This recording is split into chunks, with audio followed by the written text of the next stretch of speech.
You promised you would marry her when you were rich. Someone sneered, loud enough for the whole street to hear.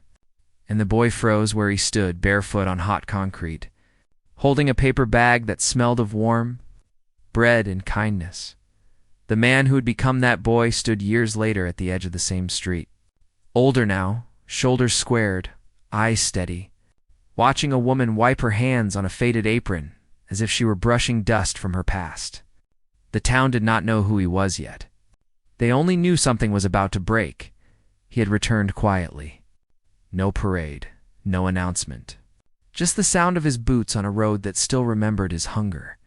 She looked up, squinting into the light, and for a moment her breath caught. Time bent between them. The crowd did not notice. They were too busy whispering. Years ago, he had been nothing but a poor boy with a hollow stomach and a name people forgot. He had learned early how to disappear, how to stand still when anger passed him like a storm, how to smile even when shame burned his throat. He remembered the first day he met her. He had been 10, too thin, too quiet. His shirt hung loose and his shoes had holes that let rain kiss his toes. Hunger had followed him like a shadow. He had wandered behind the diner, hoping to find something left behind. When she saw him, she was younger then, but already carried the weight of the world in her eyes.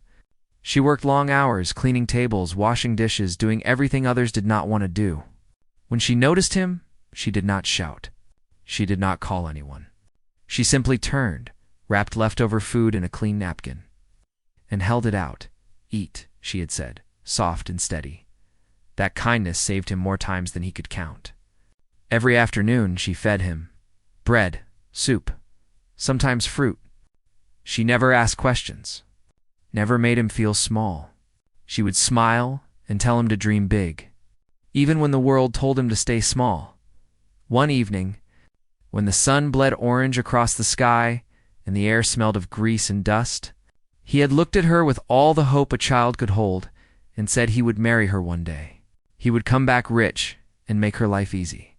People nearby had laughed, loud, cruel. A promise like that from a boy, like him, sounded like a joke. She did not laugh. She touched his head and said quietly that promises matter. But kindness matters more. That night stayed with him. Through every hard year that followed, his childhood ended early. His mother grew sick.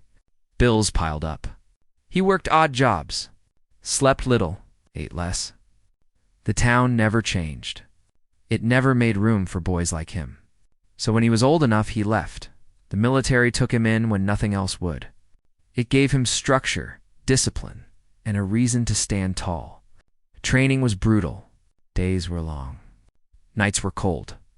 He learned how to push past pain, how to carry weight without complaint. He learned how silence could be stronger than words. War carved lines into his face. He saw friends fall. He smelled smoke and metal and fear. He held hands as life slipped away. He learned the sound of quiet after chaos, kind that rings in your ears and settles in your bones. In letters he never sent, he wrote about the girl who fed him, about her smile, about the promise. He told himself that if he survived, he would return, not to show off, not to prove anything, but to keep his word. When his service ended, he did not come home right away. He built a life slowly, worked harder than most, saved, invested, failed, tried again. He carried his past with him like a compass, always pointing back. Years turned into success. Not flashy, not loud, just steady growth built on discipline and patience. He helped others quietly, the way he once had been helped. He never forgot what hunger felt like. When he finally returned to the town, it barely recognized him. New paint on old buildings, same eyes, watching from behind curtains. Same silence when he walked by. The diner still stood, smaller than he remembered. The paint chipped. The sign faded. Inside, she still worked, older now, lines at the corners of her eyes, strength in the way she moved. People still overlooked her, still took her kindness for granted. That day, a group of men stood outside, mocking her as she closed up. saying she should be grateful for scraps, saying dreams were for other people. The crowd watched. No one stepped in. He stood across the street, feeling the old heat rise in his chest. The same heat he had felt as a boy when laughter cut deep. He did not shout. He did not rush. He simply crossed the road. The men laughed when they saw him. Another stranger. Another nobody. One of them made a joke about promises and fairy tales, about how poor boys never become rich men. He looked at them calmly. His silence unsettled them. He spoke only once. Some promises are quiet, but they are heavy. They scoffed, turned away. The woman looked at him then, really looked, and something in her face softened. Recognition flickered, fragile but real. He told her who he was, not with pride, not with drama, just truth. Her hands trembled. Tears filled her eyes. She stepped closer, searching his face for the boy she once knew. She found him there, still gentle, still steady. The town gathered. Whispers grew. Someone recognized his name. Someone else remembered his story. The mood shifted like a tide. News spread fast after that. About the man who had returned, about what he had built, about the foundation he ran that fed children, funded schools, lifted families out of hunger, about the soldier who never talked about his medals. The men who had mocked her stood back now, unsure, shrinking under a weight they could not name. He did not shame them. He did not raise his voice. He turned to her and asked if she would walk with him. She nodded, his tears spilling freely. They walked through the town together, past places heavy with memory. People watched. Some bowed their heads. Some wiped their eyes.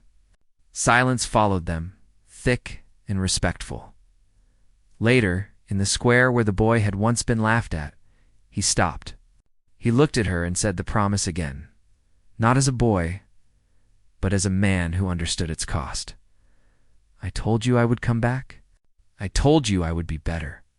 I told you I would remember. She smiled through tears and answered with the same kindness she had always shown. You already kept your promise by becoming who you are. The town stood still. Even the wind seemed to pause. In that moment, respect filled the space where mockery once lived. The men who had laughed earlier stepped forward, heads low, words heavy with regret. Apologies came softly. He accepted them with a nod. Not for himself, but for the healing of the place that had shaped him. That evening, lights glowed warm in the diner for the first time in years. Laughter returned, gentle and real. People shared food. Stories flowed. The woman who once fed a hungry boy now stood beside a man who fed a town. One of the children asked him how he stayed strong when people laughed at him. He answered without thinking, strength is not loud. It waits. It grows. Another asked why he came back, because kindness should never be forgotten. As night settled, the town felt different, lighter, as if an old weight had finally been lifted. The boy who had been invisible had returned visible, not because he demanded it, but because he earned it through years of quiet effort. The woman who had been overlooked stood honored, her kindness finally seen, and in the space between past and present, a promise fulfilled echoed louder than any cheer. Somewhere deep inside, the town learned a lesson it would carry forward. That dignity does not need permission. That silence can hold power.